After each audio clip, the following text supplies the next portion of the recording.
Obviously, their ICOs weren't perfect, but what they did really well was distribution. Is this the new meta for launching tokens? They're not even capital rich. They're both community and capital poor. And that's like the initial forming of community. What's going on, guys? Welcome back to the Roll Up. Today we have a special episode that is near and dear to many of our community's hearts, as well as the recent lore of the crypto community being fair launches and the new experimentation of token launches. So joined today with Anil Lulla and Fabrizio. Anil is the CEO of Delphi Digital, one of the founding partners of Delphi Ventures. If you don't know the backstory of Delphi Ventures, maybe Anil can just give it to us real quick. Anil used to work at Deutsche Bank, Bloomberg, and studied finance at Rutgers. And Fabrizio was working at Delphi with Anil in some capacity. It gets a little complicated there for me.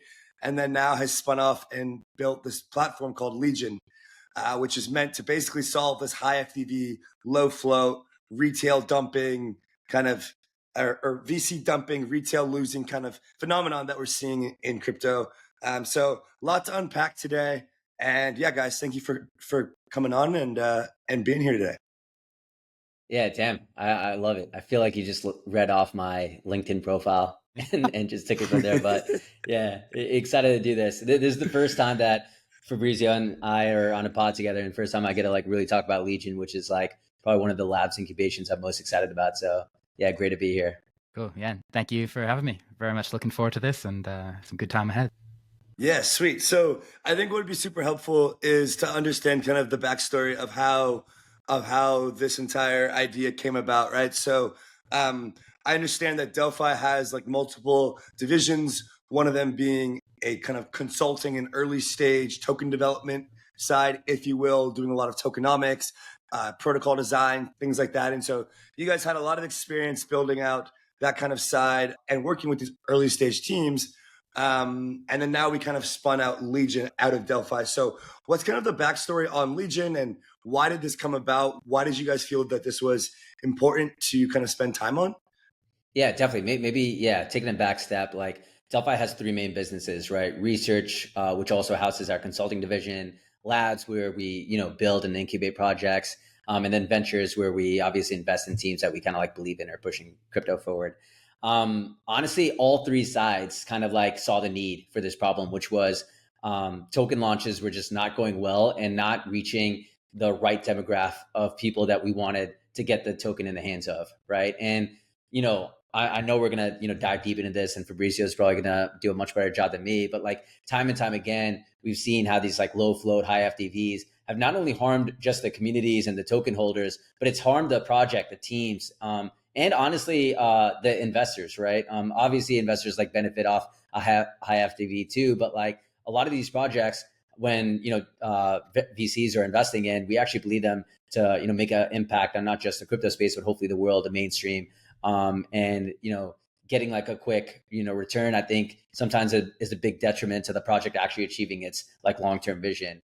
So through the consulting division, we've obviously worked with so many DeFi, gaming, infra projects, and time again, we've kind of seen not like we didn't have the best tools at our disposal to be able to create kind of like interesting token launches, more unique token launches, and get it in the hands of not just institutional capital, but retail and people who are just willing to contribute in ways other than just capital. And so we saw that on not just the consulting side, but obviously in a lot of the portcos that we saw on the venture side, as well as the lab incubations. And, if you look back even 2-3 years ago, when we first launched our first incubation, Astroport and Mars, we kind of like came up with this lock shop, right? Which was like a new and innovative way to be able to, get capital in where people could lock capital for a certain amount of time and, provide liquidity and that get like a discounted or get some type of, investment in that project long term. And I think those are the types of things that we always wanted to play around with, but you can only, you only have so much flexibility on a token by token, kind of like aspect. And the real way that we realized that we had to go was like actually build a platform for this, right? And that's really where, Fabrizio kind of came in And we found the perfect team to kind of like really take this vision into to actually execute and to the masses. Yeah, definitely. I think I could probably chime in there a little bit to say, like, I've been on the founding side before. I've been an investor, I've been a network participant. I think this is something that's like super, super close to my heart. Growing up, I didn't have a lot of the same normal opportunity. And I think from that kind of like, I've always resonated with the underdog, having to work 10 times as harder just to get into the same level pegging. And I think like the whole thing that attracted me to Web3 is the idea is like, if you have internet connection, if you've got a desire, you can get involved. Doesn't necessarily matter, your race, religion, gender, age, location, put all that at the door. If you're bringing value, you can contribute to push the space forward, you can get involved. And I think like that for me is something that, like I said before, very near and dear to my heart, and definitely a core problem that we're tackling with Legion. Yeah, and I think we'll kind of get more into exactly how Legion works, but just so that for the rest of the show in this next period, our community has an understanding. Basically, Legion is trying to make early stage investment opportunities more accessible. What is currently only available for well-connected angels or venture capital firms with a lot of money, Legion is trying to bring to the everyday folk, and who has some skills. And Fab, we've talked about this, right? Like, it's not just like actual financial capital that a lot of these teams need. In fact, like most of them can get money from different VCs or different investors. What they need is more like actually creative capital and social capital, and different types of contributions. And that's kind of like where we see Legion's efforts come in, as well as just kind of this broad idea of public sales. So like broadly speaking, Fab, I'm curious also, Anil, how you guys are thinking about the new meta that we're seeing of launching tokens. Basically, recently, the one that sticks out to me is Anisha did their sale on Echo. They did it less than their Series A valuation, and it sold out very quickly. And I think that this meta is going to just continue as teams that I'm speaking to are like, hey, like, should we do a public sale on CoinList or Echo or Legion now, right? Like people are really starting to think about this, and it's not just like something that's like optional, it seems. So like, is this the new meta for launching tokens, for getting community distribution? And if that's not all of it, then like, what is the new way to think about how founders should be launching their tokens? I could probably chime in a little bit, and then I know you could take it from there. I think like you guys have both mentioned the same keyword in the last two chats, right? It's around distribution. So the real power of tokenization is coordinating real world behavior at scale. But if that token is not in the right hands, then it's useless. I mean, to take an extreme example, it's like you can have a token, it could be valued multi-billion dollars or $1. If it's only one person holding it, it doesn't necessarily matter, right? So crypto is essentially an abstract incentive machine, incentivizes particular behavior. Most of the people involved in the community in the space are in that abstract incentive machine. But yeah, it really comes down to distribution. And I think with like the meta, the low float, high FDV, it's like you said before, teams get capital rich, but not necessarily community rich. They end up community poor. And I think that, Murat actually talks about this in like the meme coin super cycle, where it's this idea of like free cult labor, right? Call it free cult labor, call it, people just want to contribute to a particular cause. There's some psychology to go into and why that might be a reason. But again, I think projects are getting to a place now where they realize like, okay, it's not just about having a lot of money. We need to kind of bootstrap a community. We create an entire ecosystem around it, right? That's actually what helps us get past the initial adoption. Not just about having good tech, but it's about having the people to push that forward. So I think I can dig deeper into that and I can go into that. But I think, Anil, if you want to maybe talk about the macro and like the venture capital side of this current meta. Yeah. Well, one thing before I dive into that is you mentioned like, a lot of these teams get like capital rich and community poor. I think one thing that, and that was probably the biggest like hurdle that when we were thinking about, what Legion would look like or how we could even go to market with something like this, like, what's the incentive for these teams to do it? Because if they're getting capital rich, a lot of them will choose that over, just like launching a project and not getting a high FDV ever, right? And one thing that I think you got to realize too is a lot of these teams, they may seem capital rich at some point, but by the time they vest and by the time they, actually get liquidity on their tokens, that chart just looks like, down and to the right. So they're not even capital rich. They're both community and capital poor. And I think that's why a lot of these founders and teams, especially on the consulting side, we hear this time and time again where they've seen what's happened to teams that, go with that low float, high FDV, and they don't even net out to like what, I think people think insiders are. Really, I think, of course, a lot of VCs who are able to sell even at 50, 60% discounts at high FDVs are the real like winners of this current model of the status quo.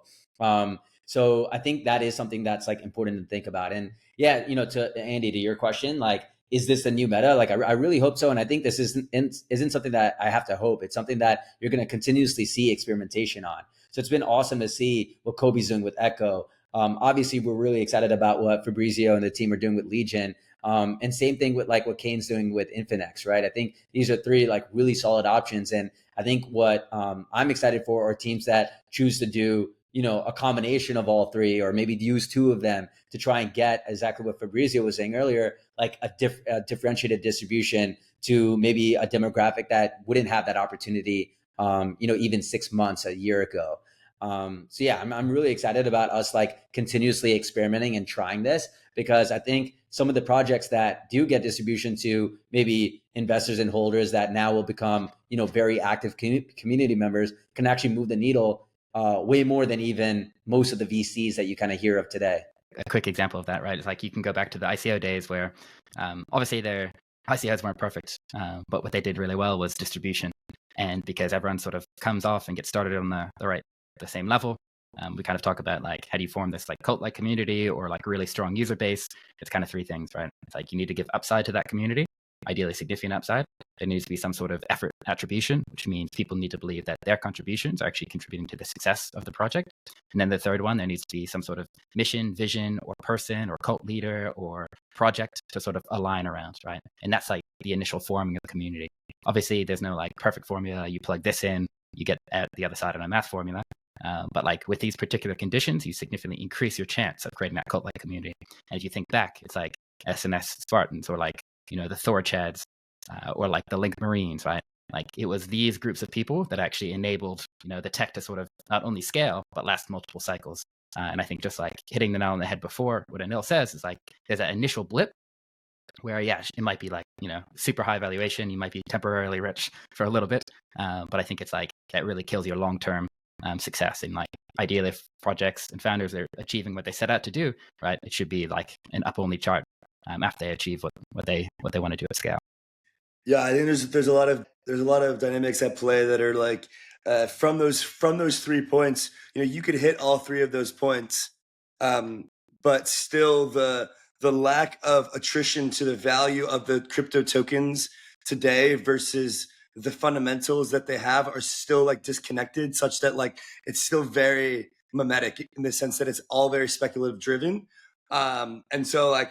So I think that starting lower and working your way up will with these like three core pillars, Fab.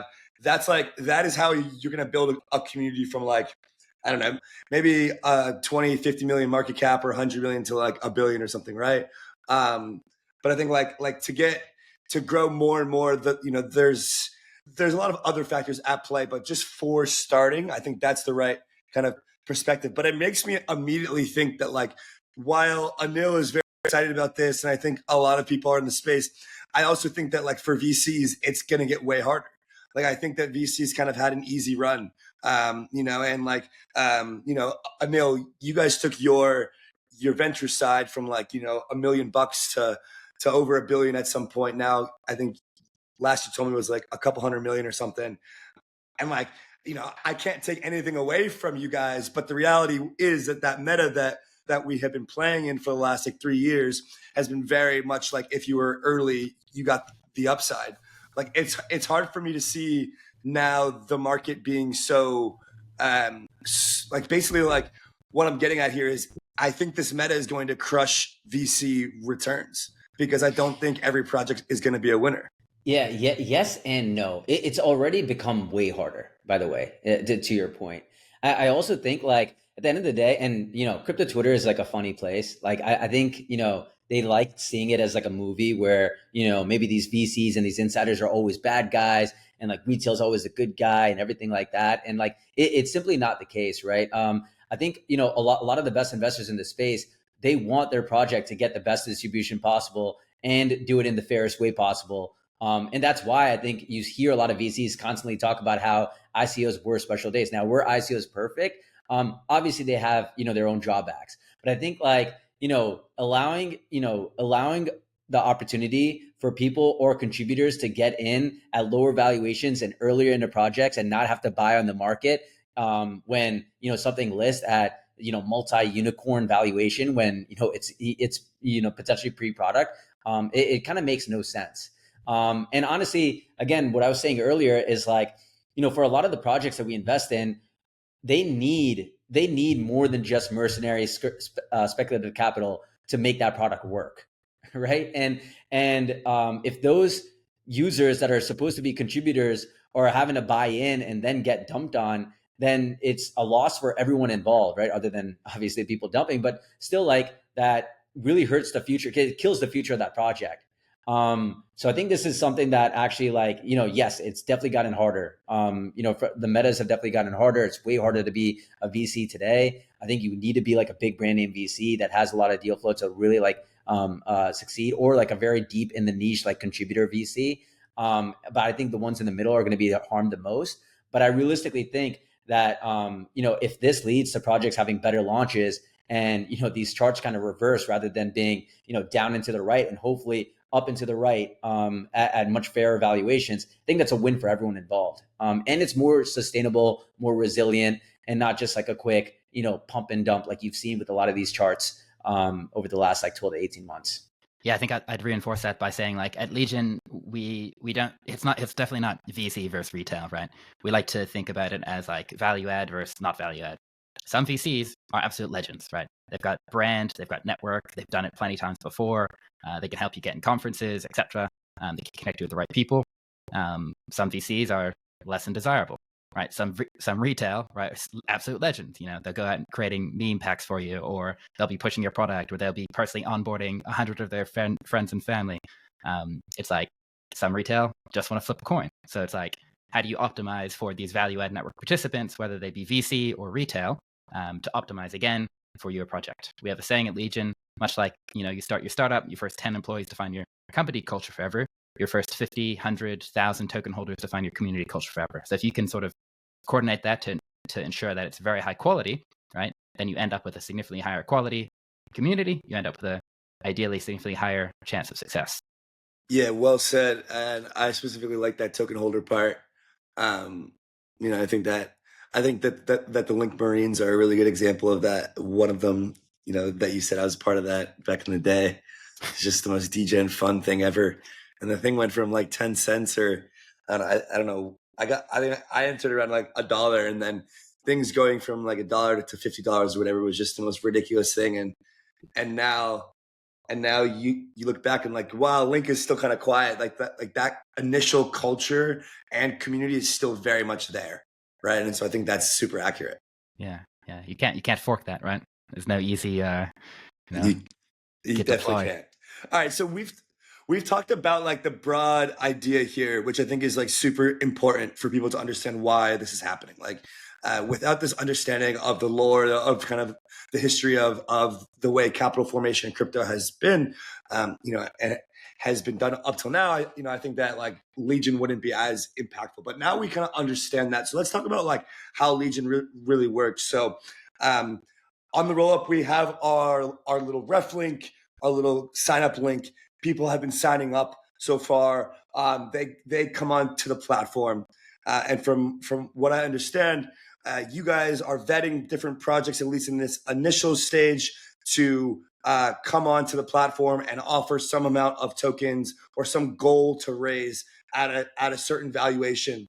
And then basically the members of the community have to apply to be able to have access into that round. And then the project can kind of select people based on their Legion score or which communities they want involved. And so it's basically this way of telling projects hey guys, we're going to give you the opportunity to raise from kind of a pick who you want, or pick a group of different kind of investors. And then for the actual investors themselves, they want to build up this profile to show that they're valuable, and to show that, that they've been in the space for a while, or that they're a dev, or that they have an on-chain footprint. And basically we're trying to like matchmake here between quality early stage, low valuation projects and early and good capital contributors, as well as skilled kind of like community members. Yeah, I mean, that's like my understanding. What did I miss? And kind of like how does this really work from like a nuts and bolts perspective? Yeah, to be honest, you did a fairly good job.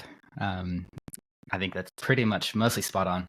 I think like you mentioned, like first principles, we are a platform that connects high value network participants with high quality projects. Now, we kind of can get into a can of worms and we could dig a little bit deeper, but the question might come up like, okay, what is a high quality network participant, right? And if you ask every single project, they're going to have different definitions of this, right? So you might be like a super degen perp stacks, right? And you just want to optimize for the most degen perp stacks trading people that are going to be on the platform, actual users, be super familiar, be able to go like really deep, maybe loves trading, right? Like that's what you want to optimize for. Where you might be like a really dev centric, I don't know, like roll up particular tech that you want to optimize for high quality developers.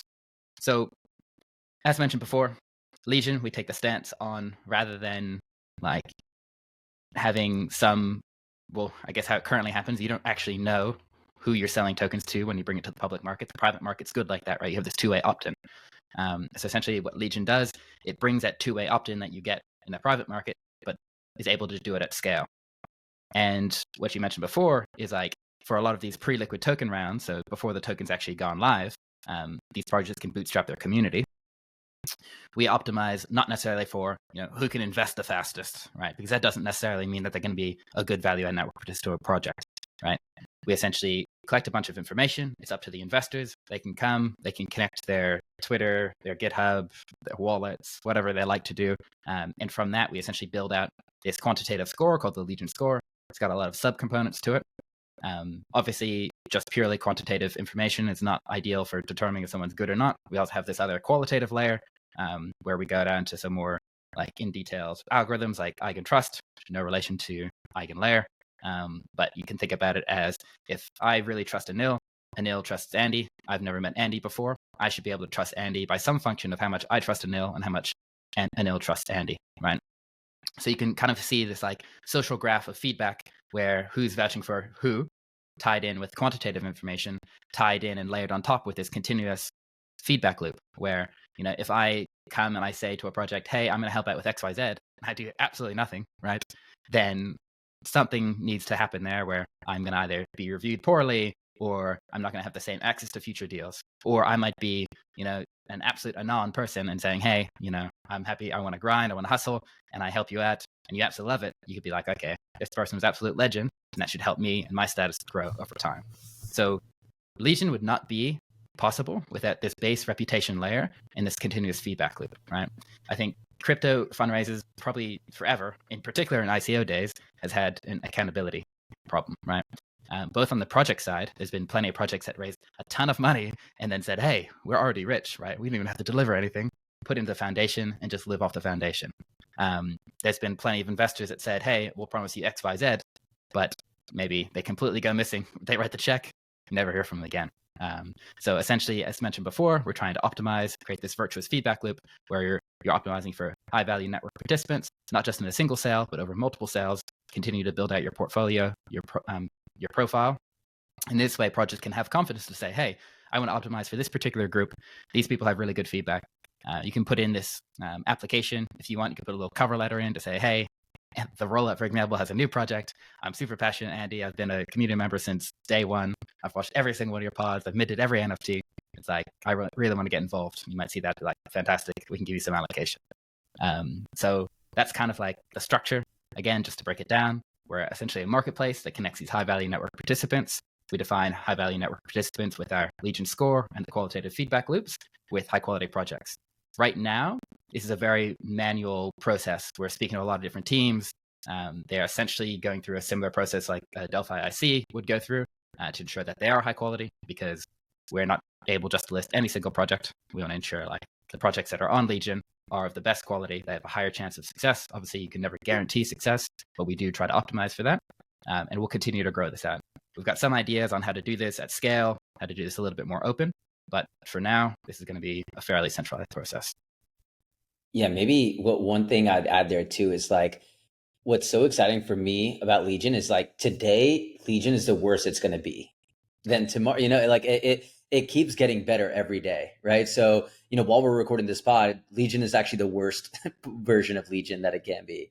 And what's so cool about this is it gets better with every project that launches on it and every user that signs up, because that information kind of gives not just reputation to that one user, but where that user fits in, in the whole kind of audience. And same thing for other people. Oh, today I might be number 12, but if there's like, a bunch of new users that come in, I may drop down to 30 or 40. And that actually provides more value to those projects that are coming to come raise on Legion. Right. And, I know we're going to, dive into more about like the future of Legion and like how much better it can get over time. But I think that's an important thing to kind of take note of too. And I think the last thing I'd say here too is like, even though Legion is, constantly getting better and today it's the worst it's going to be, the cool part about it is it still has this bootstrapping flywheel effect, right? And what is that? That's like, the earlier that people sign up, the more time you have to build up your reputation. And, we are going to have, deals that launch on that soon. Can't really like reveal when, but, keep an eye out on Twitter and everything like that. But as soon as these deals kind of come out, it's going to be easier for you to get in access to this deal in the first few months than maybe a year or two when hopefully Legion is like widespread platform that has basically everyone crypto Twitter on it, right? So I think that's kind of like a really cool part where you have that bootstrapping effect, but as as like the like alpha, as like the value of being early goes down, the value of the actual platform is going up. So I think that's a really interesting way to think about Legion as well. Yeah, TLDR, get on early. Yeah, I mean, when Fab told me that Murad was super interested into Legion because they were aligned on the like way of raising capital and the way that the space should go, I knew that this thing was going to just blow up. The roll-up community is early, so you guys are give a big thank you to Fab. And yeah, I mean, one reason why I particularly wanted to like get this going, Fab, as well, was because I've always wanted to do something like this, but I never wanted to do the syndicate. Like, I never wanted to be like, okay, I have my syndicate, everybody pool in money, and then like I get to pick where the money goes, or like you get to pick what deals you want to get into in the syndicate. And like, there's all like, I'm curious why you guys didn't go down the syndicate model. Like, why did you guys do this model where it's like more like being a connector of the two entities and then giving the power, if you will, to the project to pick who they want to invest in a sense, versus like this like pooled syndicate model where it's like you're really just working through one like speaker head or one leader of this group, rather than kind of working with each individual. Yeah, I think I could definitely take that question. So, I mean, like the crux of it is that there's too much variance in syndicates. There's also not that many syndicates in the world that have been successful. I think there would be, I don't know, hundreds of thousands maybe have tried. I can think of like Cluster Capital and D Wales Capital are probably the two most successful ones that are still around today, but they do things very different. But most syndicates fall apart. And that's because, you might get promised like there is this like one head leader, people are kind of pulling money together. They're like, they don't really care about the project. 9 out of 10 times, they never even interface with the project at all. And you might get sold like, okay, this person might help you, but you have no idea who everyone else is, right? And they don't have a direct relationship with you. So sometimes, you could get lucky and a syndicate could be an absolute legend full of people that are happy to contribute their time and get involved. But most of the time, you get a syndicate where, a particular person might have a very small amount of capital that you thought you were going to get involved. It might not even be enough capital for them to be interested in it. And then, the people that are in that syndicate might be just looking for a quick flip. So as mentioned before, it's like if we're trying to optimize and have a higher degree of confidence that the people on Legion are going to add value, there needs to be some sort of feedback mechanism and there needs to be some sort of direct relationship. You can think about this as you go into like a Telegram group, right? If you just post in a Telegram group and say, hey, everyone, can you help me with XYZ? If you take that approach, and then the other approach is you go direct DM every single person in the Telegram group, say, hey, I need help from you, right? You're going to get a significantly higher return on replies and action with the direct one-on-one relationship than you are just like posting to a giant group. And I think like everyone, you would have done that. We're all hanging out Telegram probably 25 hours of the 24 hours a day. So you guys would have seen this in action. And I think like, while it's kind of like a crude example, it's a very similar concept here. So just to tie it up, I think for Legion to be super successful, you need to have these direct one-on-one relationships. Projects need to have a higher degree of confidence on who exactly is on the other side of that, what value that they say they're going to bring, and there needs to be some sort of feedback mechanism. The final point I'll say here, you can also think about it as a mental model, is each person has essentially social capital, right? This social capital typically, you know, could be in like how much clout you have on Twitter, or how many people think you're an absolute gigabrain, or whatever it might be, right? Individually, reputation is your social capital. And if you go out and do something like completely stupid, I don't know, rug a meme coin for a small amount of money, you know, that like you splash all your social capital, right? And that essentially like cuts off all your opportunities in the future. If you do that behind a brand, or you do that behind a syndicate, it's not necessarily that bad. They might be like, oh, that syndicate was bad, but you don't necessarily know the people. So again, just to tie it home here, is like individuals are significantly more accountable to other individuals on a one-to-one relationship, as opposed to this group dynamic of a syndicate. It's too much variance in what you're going to get back. Too hard to merit, too hard to keep accountable. Yeah, damn. I really love the way that Fabrizio answered that. I'll probably go in a more of a different direction, because I do think, you know, Delphi were early investors in Syndicate, which has since then pivoted to be more infrastructure software, but they were trying something similar way back. I'm actually a big fan of what Kobe's doing with Echo. I think it's actually like beautifully designed. And by the way, I think like there are different demographics that would prefer different platforms. So for example, if someone doesn't want to be an active contributor, if someone doesn't want to constantly, you know, be able to try and figure out a value add, and wants to, you know, just kind of get exposure to maybe say some of Anson's bags, then Legion's probably not the best platform for you, right? And it's awesome that something like Echo does exist. One thing that I think Fabrizio brings up, you know, constantly is this like topic of reputation. And, you know, what's funny is I think like what Fabrizio and the team are trying to do is actually the hardest version of building this, because like reputation is, you know, very hard to kind of like build over time, especially on a new platform. The benefit that crypto provides though is, you know, Legion can get, you know, got started, you know, I think the Legion score is now public for anyone to kind of go and get their own Legion score this week, right, Fabrizio? What's beautiful about that is even though the platform just launched, they're using so much information from on-chain, from social, from GitHub and stuff that can allow to build a reputation score from day one. And what's amazing about that too is over time, they're going to keep adding, you know, new things that, you know, build a more kind of like concrete form of what that person's reputation is, right? It's almost like, you know, a bunch of blind people feeling around the elephant, right? And Legion ideally gives you the best vision of that elephant as a whole. Now, the last thing I'd say is what I think is really exciting about Legion is I think you're going to see a few select people who make their reputation from their activeness on Legion, right? So you're going to get a lot of people who sign up, but maybe, I don't know, a couple dozen people will constantly be investing in every deal, but also end up being the most value add investor from Legion, or just generally in that deal. And then, you know, that feedback loop is going to go back where those projects that raise via Legion will kind of give that feedback and say, hey, this guy or girl is really fucking good, right? And then over time, that person will start getting more and more deal flow in a way that maybe they couldn't have got by just, you know, shit posting in Telegram groups or Twitter and stuff, in a way that other projects will be able to see. So I think that's also like a beautiful part. It's definitely the hardest way, I'd say, to kind of like build something like this, but I think it's like the most valuable way if it succeeds. Yeah, that'll be interesting to watch a young contributor going from Legion 5K check to large angel / like VC or something, or some like contributor arc, right?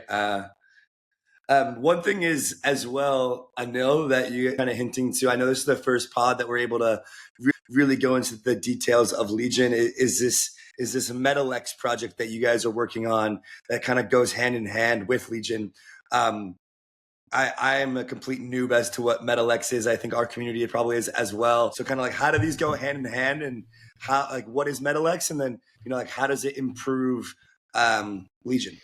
Safe is moving the world's GDP on-chain. With the introduction of SafeNet, Safe is taking this to the next step very soon. Check out net.safe.global to learn more about how Safe is moving the world's GDP on-chain. Welcome aboard on our journey into the singularity. This is the endgame roadmap for Frax and Fraxtal, the new L2 out of the Frax ecosystem that is totally based on fractal scaling. Fraxtal is a modular L2 blockchain built by Frax with modular and fractal scaling in mind. Fractal scaling is based on the Mandelbrot set of fractal images, and it explains how L2s become L3s, and the entire app chain lifecycle goes through its evolution. The Frax ecosystem is made of some of the top builders in the space and has stemmed from its OG days of the Frax stablecoin. It is now in the LST space, the LRT space, and this Fraxtal L2 joins the existing suite of Frax products, including Frax Swap and Frax Lend. You can see Frax Ferry, the bridge to go from any chain, Arbitrum, Optimism, or mainnet into the Fraxtal mainnet. Bridge your tokens and bring your Frax assets into the Fraxtal ecosystem. Join today to get the best out of Fraxtal. You are still early. Join today. Take part in our expedition into the singularity. Redstone modular oracles are available on 50 plus chains, trusted by over 100 clients, and over 6 billion in total value secured. Visit redstone.finance to find out more. Yeah, man, Fabrizio, maybe I can go first here because I'm super excited. I think Metalex is the most underappreciated project in crypto right now. And I'm super biased because it is obviously a Delphi Labs incubation, but it is this on-chain legal law firm that Gabriel Shapiro is heading for us, right? And I feel like most of your listeners probably do know Gabe. Big character, very active in the Delphi chats, very strongly opinionated.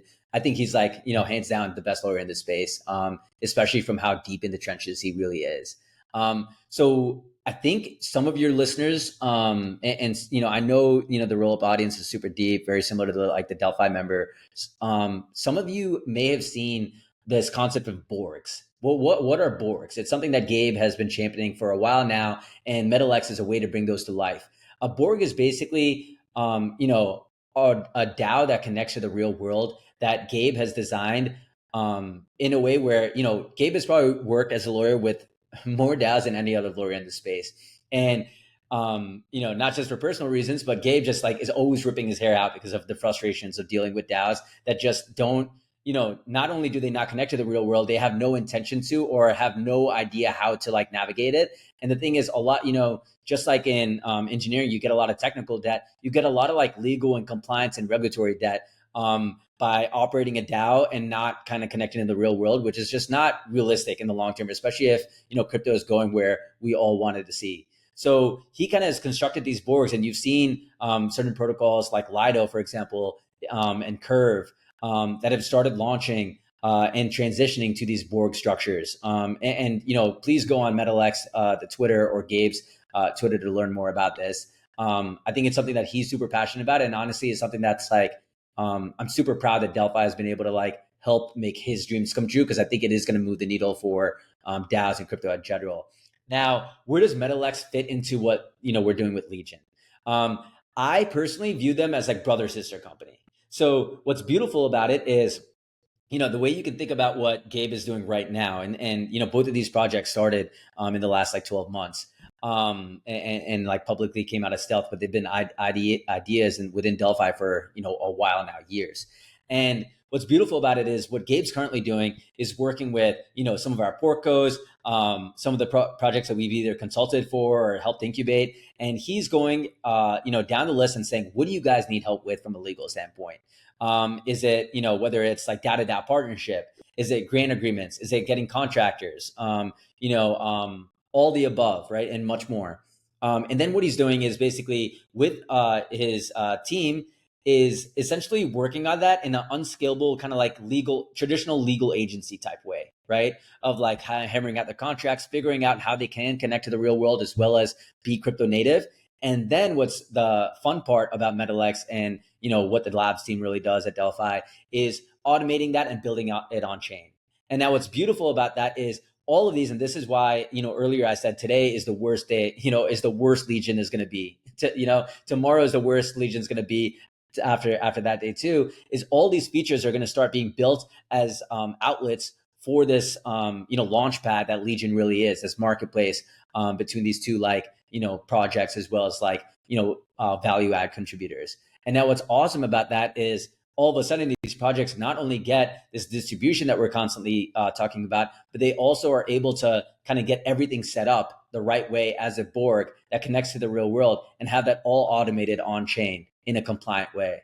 That is like the end vision. And so I'm super excited about both of these in tandem being built out, because I think both teams are handling it in the right way. But the marriage of the two is something that I think is going to blow people's minds, and it's something I'm very excited about. Yeah, I'll probably just chime in 3 quick things there. 1, I'm a perma bull both on Metalex and Gabe.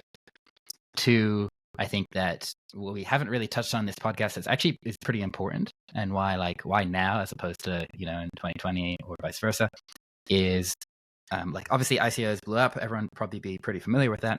After the 21A DAO hack report from the SEC, you saw a sort of new regulation come in, and the ICO landscape basically did, I don't know, a Luna chart, almost direct to zero, and that sort of led to where we are today. And I think just touch on the point we talked about in the beginning is a lot of this mistakes of the low float high FDV that founders are making. It takes years to play out, right? And I think that's why we're seeing this come to fruition now. There's new regulation coming out in Europe. It's called MiCA, Market and Crypto Assets Regulation. This essentially, revised the whole idea of distribution to, in Europe they call them qualified and non-qualified investors.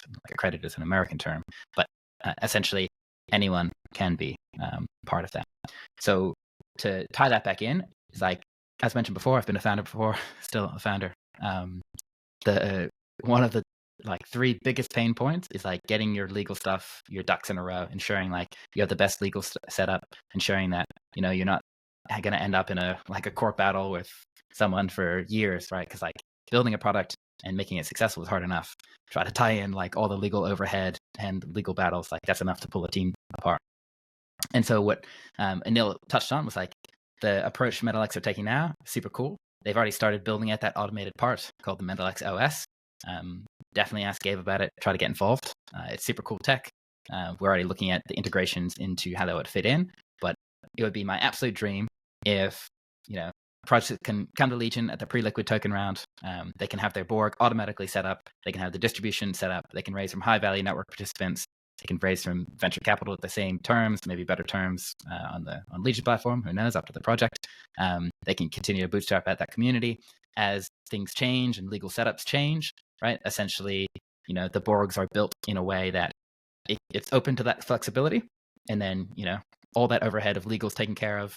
They're even Metalex OS is even considering things around vesting, not just okay, does it technically work, and do we distribute the tokens to the right people? But it takes into account what tax jurisdiction are you in? How do we optimize for that, right? And I think a lot of people, founders especially, not even thinking about these intricate details. So to have that kind of taken care of in an automated process and to tie that in with a capital formation platform like Legion, I think would be absolutely fantastic.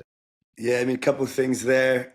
First one being, as a fellow community member, I encourage the projects to be launching on Legion at lower than their Series A at the very least. So come on. Second is, I was curious about, and this is when we had spoke Fab originally, I was curious about some of the legal ramifications of kind of how this works, but I understand that everybody has to KYC on Legion, right? And so you guys have that kind of baked in.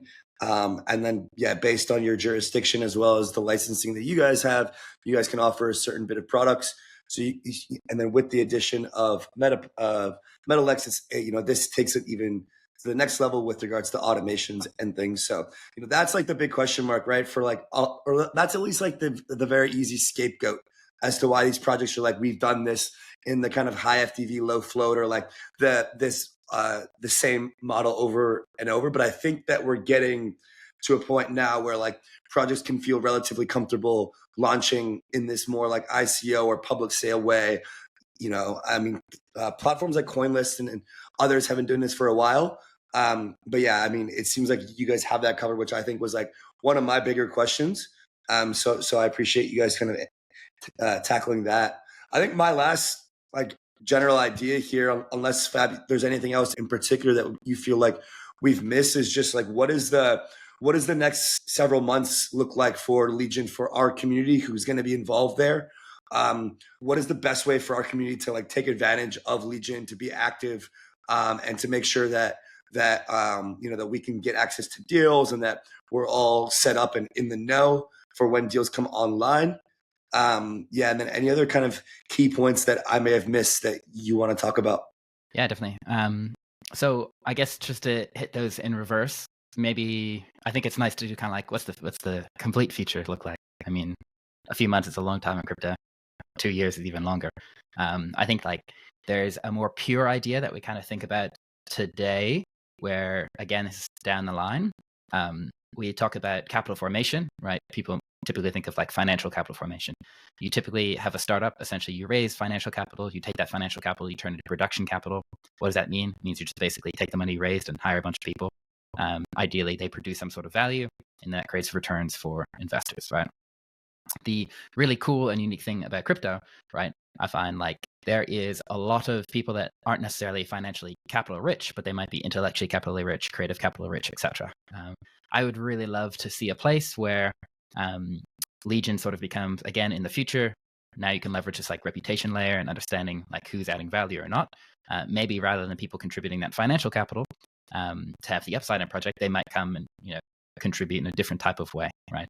So then all of a sudden now you're creating this like space where talented individuals can come together and push these ideas forward, and ideally bring them to life. I do think that there's like a large underserved market of like not the unicorn and decacorn projects, but that sort of like mid-tier to 10 mil, 20 mil, smaller sort of class, that there's a lot of value to be created there. There's a lot of interesting things to be pushed forward there, like the D-size stuff or whatever it is.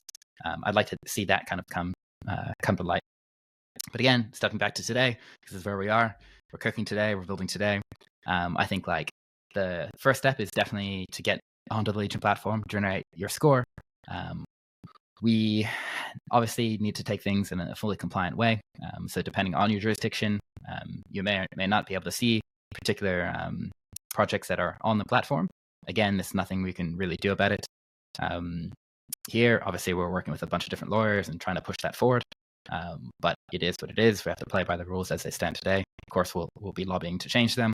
Like I said, I think like Mika is a really positive step in the right direction. Again, that's EU focused, but it's just going to be what it's going to be. And then, once you're on the Legion platform, we've got a few things that we'll play around with, like some social dynamic stuff. We can, of course, invite, I think, up to 5 people today. And again, it's not just like a standard like ref link there. You actually get to inherit some of the trust that these people have, some of their Legion score, and vice versa. You're essentially giving them some of yours, so you're kind of vouching for them in a way as well. Apart from that, stay tuned. We will not necessarily announce the first few launches, but if you do qualify for them, given jurisdiction, and you're on Legion platform, they will be there. Maybe by the time this pod comes out, I'm not sure the day. Yeah, I'd say I'd say like definitely sign up and just connect your wallets. I think maybe another thing Fabrizio to like go over is like the security layer of like connecting multiple wallets to kind of have the best score possible. I know that's a question that you've probably gotten a lot. Maybe you can quickly answer that. Yeah, definitely. I think we're Web3 natives too, right? Hyper aware of OPSEC and security. So I think like realistically, we built the first pass of this was that we were like storing all different wallet data. Obviously, you can imagine this could be quite a honeypot of information. So we ended up essentially implementing this mechanism where, for example, for your wallets, when you go to connect, you're gonna have 2 options. You can connect it as a scoring only wallet, Now, a scoring only wallet essentially just gets stored only. We never keep your plain text wallet address stored. There's like a salt hash mechanism, like a global salt, global hash, etc. It's applied to these, stored completely separate place, separate location. Obviously, we've gone through a few audits now. And then you can also connect it as a scoring and an investor wallet. If you do that, then you can actually use that wallet on the platform. If you're connecting just a score only wallet address, essentially it becomes encrypted. You can't use it for normal functions. You only use it for a score. You can always disconnect it anytime, and then that's gone. Reconnect it sometime in the future. Everything we've done on Legion, not just the scoring, is taking this sort of opt-in choice. So even when you're inputting your information, you've got a little button in the bottom right-hand corner. Do you want it to be available like publicly? Do you want it to be available to projects only? Or do you want it to be available to essentially no one but you? So everything you put in there, you've got granular control over that. There's a mechanism on there as well. It's called your investor profile. So I encourage everyone, when you do generate your Legion score, also fill out your investor profile. What's your min check size look like? Your max check size look like? What's your main value add? Why is that your main value add? Are you a passive investor, or do you like to be active, or you like to get involved in some particular way? As mentioned before, though, every single bit of information, it's up to you if you want to display public, private, or to projects only. Yep. And I'd say, like, on my end, what I'm doing is essentially having one real investor wallet and then using all my other wallets just to, like, only for score, right? To hopefully have the highest score possible. I think, like, yeah, definitely go connect it, play around with that, play around with it, and then give us feedback. Like, would love to hear, from you guys, what other, achievements you think are valuable to the project's raising. Or that you just want to show off, right? I think this is like another cool thing. It's like a way to flex. If you have a high Legion score, should make like a game out of it. So yeah, excited to kind of see who ends up with the highest score. Right now, I think it's Alex from Nansen. So that's why I got to go back and connect all my wallets to get higher than him. Yeah. Yeah, definitely. Yeah, I think we were saying just before the pod, actually, where I saw someone, original punk minter, also a crazy achievement, one of the first 1,000 wallets to make a mainnet transaction on Ethereum. Extremely bullish on whoever that might be. And yeah, you can play around, see if people have made information public, they can check it out. Same with the achievements. Again, that's opt-in. You need to make it public for people to see it. But yeah, I mean, it's definitely a bit of fun, but also helps like show off your personality for what it might be. And I think Anil definitely hit the nail on the head. We'd love feedback, love to get some suggestions, funny ones. We've got things like the peg believer. If you bought USDC under 97 cents when the Silicon Valley bank collapse was going down, like there's an achievement for that. You bought those after a certain date, there's an achievement for that. You minted a Radbro, there's an achievement for that. So come get involved and find out what you have. Yeah, I mean, I think we have like about 120 or 150 people from the roll-up community already on the platform. So if I'm sure they'll probably watch this video as they've already taken the pleasure of signing up. So if you guys are still listening here, I would definitely get in there and make sure your profile is updated, and get ready for the first couple deals. I think when this video goes out, hopefully the first deal will be ready on the platform. So yeah, guys, really, really excited about what you guys are doing. Excited to be kind of partnering up and teaming up with Legion here in this capacity, and getting the roll-up community involved. We've been trying to figure out something for our community for a while that is like along the lines of this. They've been asking for like, how do we get into early stage deals? Do you share deal flow? People have been asking like, you'll get some of like the larger check size type of community members just basically ask for like angel allocations, and then it's kind of hard to get them in because they don't really have much of like a presence, but then they have the capital. And then you have like the smaller people that have more of a Twitter presence or have like a better understanding or more skills, but then they can't get in. So it's like this perfect mix, I think, for our community. And we've been waiting for it for some time. And so I'm really excited to roll this out. And thank you guys for taking the time today to explain why you guys are building this. Another awesome Delphi product, one of many. So congratulations there, fellas. And thank you so much for coming on and being here. Yeah, appreciate the time, Andy. Always fun. Yeah, I appreciate it. And also hats off to you, super high quality community, very technical and asking the right questions. A lot of them already engaging with Legion, and they're bloody good and also getting very high scores. So again, hats off. Thanks for having us. And Bullish. yeah, hopefully this is the start of completely not only just Let's changing the current go. meta, but capital Let's formation forever. fucking go, baby. Yeah. Yes. I agree, Fab. The broader vision is what counts. So one step at a time. And guys, thank you so much. It's been a pleasure. Cheers.